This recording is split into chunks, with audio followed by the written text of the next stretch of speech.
जे माता भगिनी ही पार्वतीचं रूप आहे आणि जे पुरुष मंडळी आहेत हे शंकर भगवंताचं रूप आहे. आणि आज या पर्व काळामध्ये नुसतं नाम जर कानावर जर पडलं ते अनंत जन्माचे म्हणले.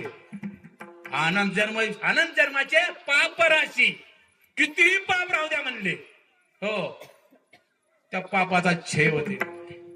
एवढी ताकद आजच्या ह्या पर्व काळामध्ये. आणि जो झोपला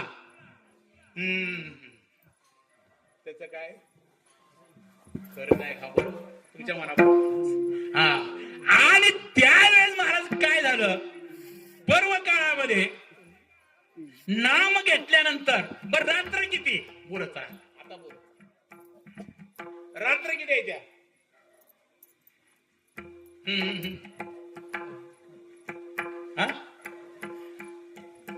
हो महाराज चिकने महाराज रात्र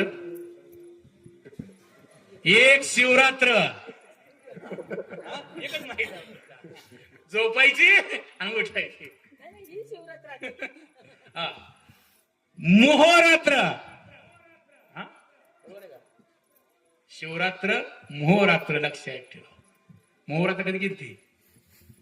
कृष्ण परमात्म्याने केली. 6 महिने रात्र केली, 6 महिने सांग कीर्तनामध्ये काय कीर्तन मांड वेळ असेल तर जाऊ द्या. आणि हे अमावस्येची रात्र असते, असे 3 रात्र शास्त्राने सांगितलेले आहेत. चला मग ह्या पर्व काळामध्ये, कारण तुम्ही जेवढे नाम घ्याल तेवढं तुम्हाला प्राप्त होत जाते महाराज. कारण सत्यजित राजा होऊन गेला आणि ते मला पर्व काळ सांगायचं आहे फक्त बरं का. आणि त्या सत्यजित राजाने तपश्चर्या केली महाराज. तपाचे सामर्थ्य तपला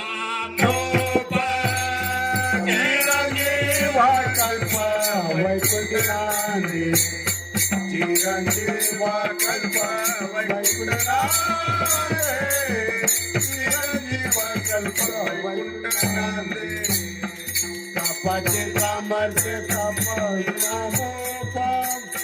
चिरंजीवा कल्प वैकुंठनांदे चिरंजीवा कल्प वैकुंठनांदे चिरंजीवा कल्प वैकुंठनांदे